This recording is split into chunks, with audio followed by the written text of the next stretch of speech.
With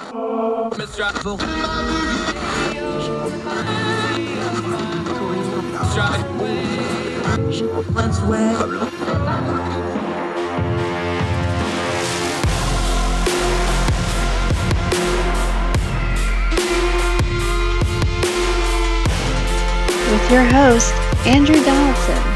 This is Heard Tell. Okay, very excited about this guest. Been wanting to get him on for a few weeks, but he's a very in-demand, busy feller, but we're thrilled to have him with us. Another Young Voices contributor. This is a very smart man. Put him in your information rotation. I've really enjoyed listening to him, and I'm thrilled to talk to him and now call him a friend. Albie Amankona, how are you, sir? Thank you very much for joining us here on Heard Tell. Andrew, it's good to be here. I don't know whether to say good morning or good evening, but it's good to be on the show nonetheless. Yeah, as we're recording the afternoon in the U.S., it's evening in London. It's been a very, very busy news day for the UK. So let's just start right there. We were going to talk about it anyway, but in the last few hours, we've had some breaking news. Again, we're recording this show if you're listening to this on Wednesday morning. These things may have changed, but we've had some very high-profile resignations. For the American audience who doesn't understand what a chancellor of the exchequer is and these sorts of things, these two gentlemen that resigned, who are they, first of all, in the government, and why is that a big deal that's kind of changed the narrative on this a little bit? So the two gentlemen that have resigned, I'll start with the Health Secretary because that's probably relatively easy for an international audience, but the Health Secretary is in charge of the NHS and healthcare for England, and then also social care as well for England. So he essentially runs the NHS, was instrumental in the sort of the response to COVID and a lot of the COVID regulations and the rules that came in place after Matt Hancock had to stand down last summer for the affair that he had with one of his advisors at the time. So that's Sajid Javid, who was the Health Secretary. He was actually also previously Home Secretary and previously the Chancellor. And then he stood down, Sajid Javid stood down as Chancellor and Rishi Sunak took over as Chancellor. And the Chancellor of the Exchequer is essentially the person that is in charge of the Treasury, which is in charge of things like taxation, things like government spending, and essentially has the purse strings of the United Kingdom. So two very powerful figures over the past 2 years in charge of the COVID policy and the COVID response. Yeah, and for the visual, if you watch Prime Minister Questions on Wednesday morning, the last couple of weeks, these are the two guys that sit right beside Boris Johnson. That's who they are. To the outside observer, when you're having crises and things like this, these are both ambitious men. Both of them have been named for, a future in politics. What part of this is the current crisis? Because let's be adults here. They're not really learning anything about Boris Johnson. They don't already know. They know this man very intimately over a number of years. They've decided for their own self that they need to step away and separate from him. So how do we parse that out in the visuals of this and also in the politics of it? My personal view is that I think it is unlikely that either of these two gentlemen would end up as a real serious contender for the leadership of the Conservative Party in the United Kingdom. Sajid Javid has actually already tried a few times and didn't get very far. And Rishi Sunak was involved in quite a serious tax scandal earlier on this year with his wife's non-dom status. She had basically a tax status that wasn't entirely in the United Kingdom, and because she is the daughter of a billionaire, that was a lot of money that she was saving, and that was seen as quite a big blow to any future leadership bids for Rishi Sunak. So I actually do think that these men have done this for moral reasons rather than to further their own careers. And in fact, in his resignation letter, Rishi Sunak, the Chancellor, acknowledged that this might actually be his last ministerial position. Does that give this heft? Because let's go to the guy who does have the job that this is all centered around, Boris Johnson. It's just been a drip this year. He'll have a high moment, and then we have a personal crisis, usually somewhat self-inflicted. Let's just be honest. He'll have a high point. He'll get out of a scandal, and then another scandal comes. Is this going to give more weight than the last one? Because we've done this Boris Johnson resignation watch before. We've done it a few times. The British press is treating this like it's a lot bigger deal and more imminent. You're there, we're not, you tell us. Does it feel like that to you, that this is different this time? I would always be hesitant to predict the downfall of Boris Johnson. But this, to me, it does feel different, because what all of the other scandals were missing were these big cabinet resignations. And the Chancellor of the Exchequer is essentially the most important cabinet position after the Prime Minister, and the Health Secretary, because of how important the National Health Service is in the United Kingdom, is also a very important cabinet position. To have both of those resignations literally happen within minutes of each other, Andrew, they were announcing both of these resignations, is quite a big blow. But there is nothing constitutionally which forces a Prime Minister to resign after cabinet ministers actually, resign themselves. So what some people are thinking is that he could hold on until the 1922 committee has its elections in a couple of weeks' time. And what we think might happen with the 1922 committee, which is essentially like a trade union of the Conservative Party, is that it could elect essentially a bunch of rebels to the executive who could change the rules on when votes of confidence rather can happen, and it could usher in a vote of confidence before Conservative Party conference in October. Yeah, Albie Amankona joining us. Break this down for the American audience or the international audience a little bit, though, because this is the parliamentary system. So Boris Johnson is the leader of the party, but he's also a member of the parliament. So in order for him to go, if he's not going to resign on his own, which everybody close to Boris says that's his ultimate nightmare, he does not want to resign in disgrace. If he decides to fight this, there's a lot of process involved here, because basically what you're doing is the party is trying to take itself back from him being the leader. This isn't like the American system with the president, where, we've never removed a president from office through impeachment. We've had him impeached, but not convicted. There's a lot of dirty processes here that are kind of unclear and kind of uncharted territory, really, if he decides to really fight this, isn't it? Because if he doesn't want to go, it's going to be hard to make him go, isn't it? Yes, it will be hard to make him go, but the Conservative Party has always been ruthless when it's come to getting rid of its leaders. So the process that would happen if he chooses not to resign is there is a committee, as I said before, the 1922 committee, which is essentially like a trade union of backbench MPs. Now, the 1922 committee has an executive committee, which is in charge of all of the leadership rules in the Conservative Party. Now, at the moment, confidence votes can only happen once every 12 months. And there was a confidence vote just 2 weeks ago, which would mean under current rules, there cannot be another one for 12 months. But there are elections for the 1922 committee executive coming up. And the rebels essentially want to hijack those elections, elect in a bunch of MPs who want to change the 1922 committees so that a vote of confidence can happen before the 12-month period, and then usher in a new vote as quickly as possible. And then if he were to lose a majority of Conservative MPs' support, he would be ousted as Prime Minister, and there would be a leadership election. Yeah, and the other option here that some have been talking about is they think it would be a desperate move. Would Boris Johnson call a general election and take his chances? So this is something which I've heard periodically over the last couple of weeks. It is actually something which the Prime Minister has denied. It would be a very high-risk strategy, Andrew, because the Conservatives aren't doing too well in the polls.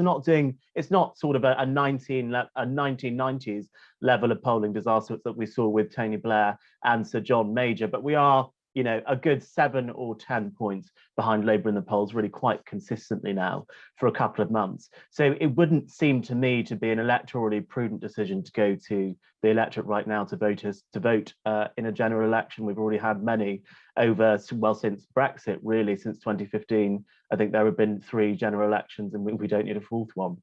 Yeah, Albie Amankona joining us from over in the UK. Crisis reveals things. Crisis brings pressure. Pressure reveals fault lines. How much of the political stuff that's going on in Parliament, and to be fair here, the Labour Party has not exactly been covering themselves in glory either, although Boris is going to get all the headlines because of this. It's been kind of a mess the last few weeks. How much of this is the crisis, the cost of living crisis? Every time we talk to our UK friends over, they're like, oh no, this is all anybody's talking about is cost of living. There is some international stuff. Northern Ireland's a mess. At some point, is there a feeling in England that the government, Boris Johnson's line has always been, we're going to get on with it. We're going to get on about the business. He's done that to that point. Does it feel like the government is kind of grinding down and getting under the weight of all this? And with the cost of living crisis, that's just so much more pressure, and that's bringing a lot of these fault lines out.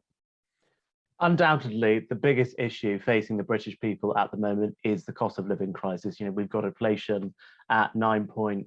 at 9.1%. We've got fuel prices spiraling out of control. We've got gas companies not passing on the government fuel duty cut onto consumers. People are really feeling the punch. And to the government's credit, they have actually come out with quite an unprecedented package in support to the British people. A lot of people argue that there's not necessarily a conservative way to handle a cost of living crisis by essentially handing out money to people. Other people like me would perhaps prefer tax cuts, but nonetheless, no one can argue that the government isn't at least trying to solve the problem. But all of that, Andrew, is being overshadowed by the way that the Prime Minister and indeed Number 10, supported by the rest of the Cabinet, respond to what can actually be quite simple events that just require a good response from the Prime Minister and a good response from the government, and none of that seems to have been happening. Why is the comms on the small things? And I'm not meaning small as in trivial matters, because these are serious matters, but he does good on Brexit. He had that wonderful optic of him walking around Kiev. You know, he seems to get the big stuff and get in the mainstream of the British people on a lot of that stuff. And it's just self-inflicted wounds on all this other stuff. Like, just come out and say the truth about, like, Partygate happened. Everybody went, okay, there's going to be a photo come out at some point. Like, everybody kind of felt that one coming, you know, self-inflicted over and over and over again, letting this minister, and I don't want to get into the allegations because they still got to go to the process, but, you know, ministers that you know are problematic hang around because you needed the votes, and that's the way it looked. Why is it just part of his personality, that big outward personality, that he just sometimes doesn't handle this small stuff? Because it's almost baffling. Yeah, this is part and parcel with who Boris Johnson is, isn't it? I wouldn't necessarily describe them as small things. I would probably describe them as things which should be easy to handle. It should not be difficult to handle a situation where an MP has allegations of sexual assault against them, which are then upheld. It should not be difficult not to promote that person to a position where they're essentially handling the pastoral care of Conservative backbench MPs. That should be an easy thing to handle. The Partygate saga should have been, in my opinion, an easy thing to handle. It just required honesty. And what a lot of Boris loyalists will say is he's got all of the big calls right. But when there are so many of these easy things to handle, which are handled abjectly terribly, it piles up and it ends up in a situation like this where we've got two senior cabinet ministers resigning. And I think this all actually stems from the Patterson scandal last year. So this has been going on since around October or November time last year. Yeah. Albie Amankona joining us. That's why we have him. He says it way more elegantly than I did and got to the point much better for my bad question. Well done, sir. Appreciate that. We're going to take a quick break. That's the headlines coming out of Britain as today. When we come back, we're going to talk some culture stuff. His work on race. We're going to talk about how this is a universal human issue, but culture does seem to affect how it manifests itself quite a bit. Also talking some more about our friends over yonder from our side of the pond. Albie Amankona continues to join us on Heard Tell right after this break.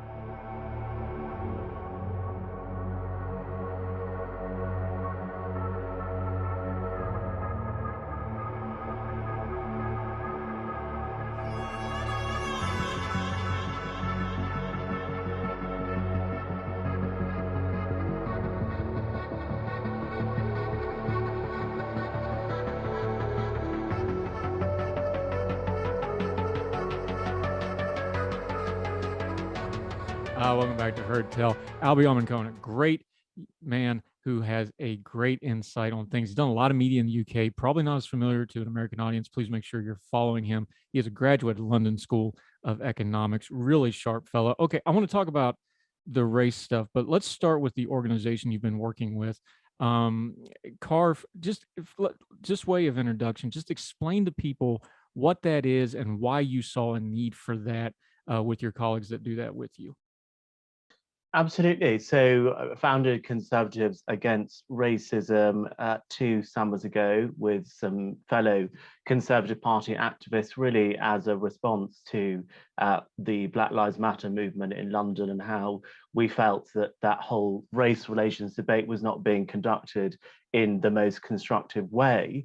And I'm fundamentally of the belief that Britain is best run under Conservative governments, and that means that as the demographic change happens in the United Kingdom, that is going to require more people from all different backgrounds in the UK, including ethnic minorities, to vote for the Conservative Party. I do not think it is a good enough reason, Andrew, for people not to vote for the Conservative Party because of the wrong perception that the party is racist and that they feel that they are a race traitor for doing so. You know, the values of having a small state, low tax, pro-business, pro-family environment where aspiration and self-reliance are important are not values which are ascribed to one particular race. In fact, I would argue that my grandparents who came over here in the 1950s had those exact beliefs that many Conservatives have today. You mentioned your grandparents and your own history. Migration and immigration are obviously very hot topics in the UK. The UK has always had a history of this. Where is it really at? Turn the noise down of the news of just what we're seeing from the outside, whether it's the channel stuff, the Rwanda stuff. Just turn the noise down and tell us the average person in England and the UK, where are they at on things like immigration and race? Is it a day-to-day problem for folks? Is it better than it was? Is it worse than it was? Where are we at with it, do you think? It's really interesting. It's a really interesting question, actually, Andrew, because when it comes to legal migration, if we actually look at the net migration figures for this year, and actually since Brexit, I think it's the highest that they've ever been. And yet, in terms of where migration is, and immigration is rather on the agenda of the British people, it's actually come down since Brexit because there's this perception now that having left the European Union single market and no longer being forced to adhere to freedom of movement, that there is this idea of having control of migration. So on the legal side of migration, Andrew, I would say that the British people are, it's not something which bothers that many people compared to when we were in the European Union. It was really something that was quite up high on the political agenda. You had numerous Conservative governments pledging to get net migration figures back into the tens of thousands. That has now been dropped, and it's not really caused that much of an issue. But then on the illegal side, it really has become much more of an issue. This issue of the Channel boats crossing has really captured the minds of the British public, and many people want to see that sort of illegality and suffering and exploitation stopped, and that is what the government is attempting to do, rather badly, some might say, or rather well, others might say, with the Rwanda policy. Let's talk about the cultural difference for a second, because race is a universal problem across humanity, but it really does seem like whatever culture you're in dictates how that manifests itself. For America, of course, we have our racial issues in history. We're having a problem where we can't even talk about it right now, but we have our civil rights movement, obviously slavery in the past. England's a little different. England abolished slavery ahead of us. But then at the same time, with all our racial problems, when you talk about Europe, you guys use soccer and football to use soccer to us, a lot talking about race because that's how it gets in the headlines a lot. We don't have to have empty stadiums for sporting events either. What is it about different cultures that race and racism tends to manifest differently because of that? Is it just the human nature part of it, or is part of that how the governments and the cultures are dealing with things? I think it's a bit of both. I also think it's partially to do with history and actually how migrants ended up getting this country, and whether or not you would even kind of class people of different skin colors migrants. In the US, it's a very different situation to Europe when you've got African Americans and white Americans, or however you describe white European Americans. I'm not sure of the exact terminology, but you wouldn't argue, I don't think, that an African American was any more or less of an immigrant than a WASP was, for example. At least that's the view from the United Kingdom.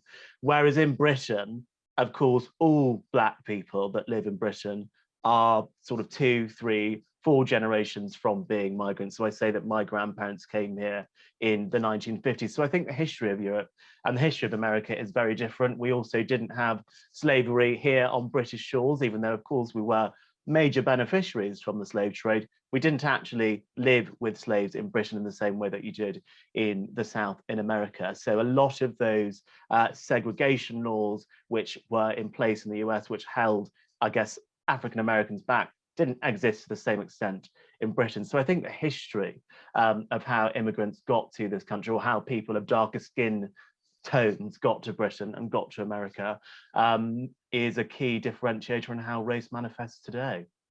Does the UK look at places like America? What's the perception of our way of handling race from overseas? Because I know, look, I lived in Europe 2 different times.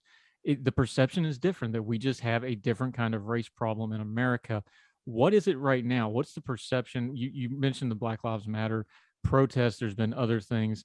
Some of that tried to port over to England, the various different effects. What is the perception of how America handles race from your view over there? I think my perception of how America handles race is that things seem to be going awry.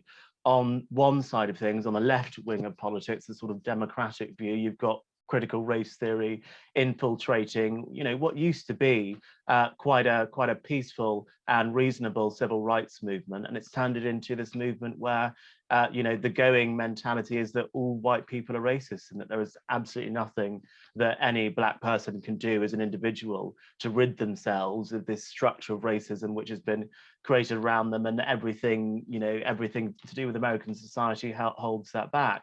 And then you've got the other side of politics, which seems to not really accept racism as a problem at all. And then you mix in your different situation, let's say, on gun laws and gun rights, and it seems to create a tinderbox, which we just don't really have in Europe, or I wouldn't argue that we have in Europe. And that's not to say that I think that we're handling race better in Europe. I just think some of the factors that we have make it less of a fraught issue. Yeah, we definitely have some built-in cultural stuff that we have not worked out amongst ourselves. That's a very fair criticism. Like I said, we're at a point where we're having trouble. We haven't developed a common language on how to talk about race, I think is a good way to explain it.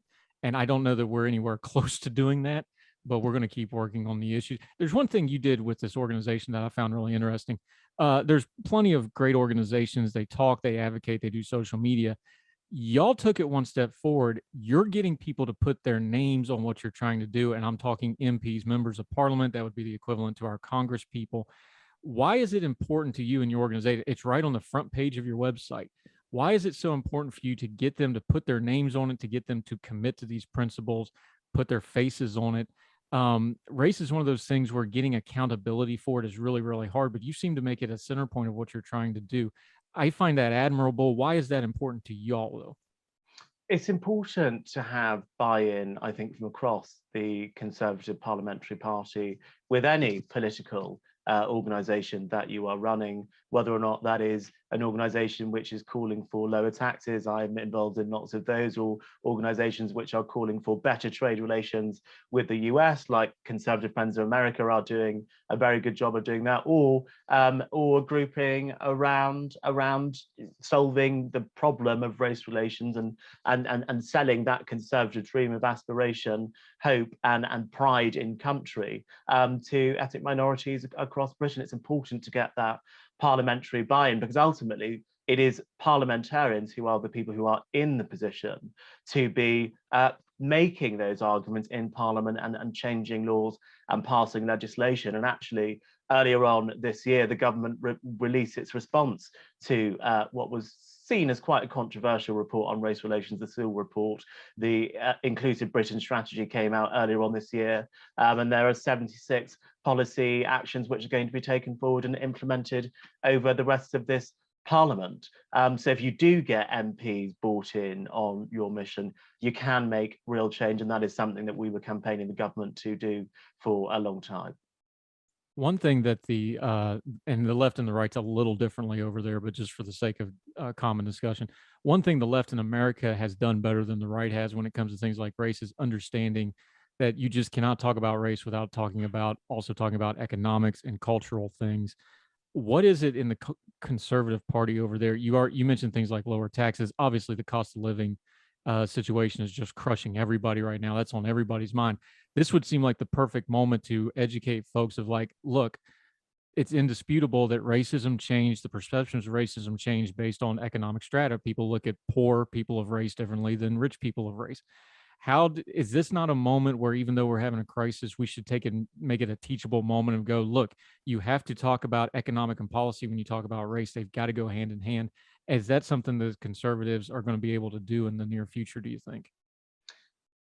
I think it is going to be difficult for a Conservative Party at the moment, with the economic agenda that it has had, to start selling this sort of Thatcherite, Reagan sort of low tax, small state, pro-business environment conservatism that lifts everyone up and makes, you know, countries and even the world a more prosperous society. But I do think that has to be at the core of any discussions around race relations, and any discussions around race relations and being a conservative, because those principles of economic empowerment, of self-reliance, of financial freedom are not reserves of people who are of a certain skin color. And actually, I think if you actually look at a lot of, a lot of the Black famous people in this country, you know, if we're thinking a lot about a lot of athletes, a lot of rappers or people high up in business, they all share those principles, but very few of them vote for the Conservative Party. And we need to change that perception, and that's what me and my organization are trying to do. How much of it, we talk so much about culture, even on our own show here, culture and politics, because you just can't unwind that ball. They go too much together. Over there in the UK, and you can speak on it to the American side too if you want to, but in Europe wider, how much of this is more of a cultural problem than a policy problem? Because let's be honest, there's only so much policy that can change human behavior. You can only legislate so many things. How much of it is going to be a cultural fix, or even probably a generational fix, maybe is a better way to term it, as opposed to a policy fix? I know we need to do both at the same time, but what do you think the balance there is? I do think it is primarily a cultural fix, because if you actually look at the 76 policies being brought forward by the government in their inclusive Britain strategy, they are policies that, in fact, left wing, well, people on all wings of politics have been calling for a very long time, and especially anti-racist campaigners. And these are being put forward by a Conservative government. So I think the policies are there. I do personally think it is something which is more cultural. It's about how we talk about race. It's about how we sell this broader idea of capitalism to a generation of younger people who feel that maybe capitalism hasn't quite worked for them. A lot of us aren't able to afford to buy our own homes. A lot of us aren't able to participate in the labour market with the same job security as our parents had done. You know, we're even experiencing a fertility crisis because people just don't feel like they have the economic fundamentals to have children. And I think this builds into this general feeling that capitalism more broadly needs a bit of a control alt delete moment, and I think this is part of that moment. Let's just deal with that there in the minutes we have remaining, though. What's the language we should be using? Because like you just said, we need to be able to discuss it. What's a better terminology? Do we need some new nomenclature? Because and I want, you know, one of my core principles has always been, you know, economic freedom is freedom. Because if you can't eat and you can't take care of your family, that's going to trump everything else. So like you just said, how do we marriage those things? What's some of the better language we should be using in nomenclature, do you think? I think we've got to stop being so liberal with the word racist. To be fair, when I say we, I mean the commentariat and the media more broadly, I think is really overusing that word to a point where for some instances it doesn't really mean anything anymore. I think, but on the other side as well, I think we've got to stop all of this woke anti-woke nonsense, because no one's, when people use words like woke and when people use words like anti-woke, they're very nebulous phrases and no one really knows what they mean. We've got to be specific. If we are talking about how are we going to improve the educational outcomes of Black Caribbean boys, that's what we need to be talking about. If we are going to be talking about how do we replicate the educational success of the British East Asian community for the rest of British children, we need to be specific about that. We need to be specific with the language that we're using and not use these nebulous terms like institutionally racist or woke or anti-woke. We need to be specific, targeted, and that's how we'll move forwards. How do we, because racism by the very definition of the term is a people problem, how do we make people understand that it is a people problem that you have to deal with on a personal level? Because I think that's where a lot of the disconnect, you know, on social, you know, everybody's 10 foot tall and bulletproof on social media and says whatever they do in their daily lives, their daily interactions with their communities and things like that. How do we talk about that issue on an interpersonal basis? Because like you said, we use racism way too fast usually, although there are some racists. Most of it is prejudice and born out of ignorance. How do we use the language change in that situation to make this back to a people problem and kind of make it everybody's problem to work on a little bit, as opposed to just something we're yelling about on social media? Genuinely, and this is going to sound very British of me to your audience, but I just think we need to get our manners back. And this is not just on the issue of race relations. I think this is just on any issue which is discussed on social media nowadays. It just descends into people hurling insults at each other and then trying to get each other fired for saying something which is wrong, and not really giving people the same respect and chances that you would if you were having a face-to-face conversation with that person. I think our human relationships have become less human in a way. So it's harder for us to see that other point of view. It's harder for us to give that ground, to let someone make a mistake, apologize, and then learn from it. And that's actually one of the cool parts of my campaign at Conservatives Against Racism. There will be people that say things which are wrong, but as long as they learn from that situation, show some contrition after that situation, and then behave differently afterwards, we should allow people to make that journey on their own and commend them for it afterwards. Yeah, what a concept. Have a little graciousness with folks. That would cure a lot of our societal ills, I think. Albie Amankona, what a wonderful conversation. We will have you back very soon, my friend. But until we get you back on the show again, let folks know where they can be following you on social media, your organizations you're working with, and all the things you have going on over there, my friend. Absolutely. Well, it's been great to speak to you, Andrew. Thank you so much for having me. Anyone that's found anything that I've said reasonably interesting, and no worries if you don't, you can find me at Albie Amankona on Twitter, and then the website is carfe.org. Yep, and his social media information is in the lower third graphic there if you're watching on YouTube, Facebook, or the Big Talker app. We will do this again very soon. Hope to have you back. Thank you so much for the time today. Appreciate it, my friend. We'll talk again real soon. Thank you, Andrew. Thank you, sir.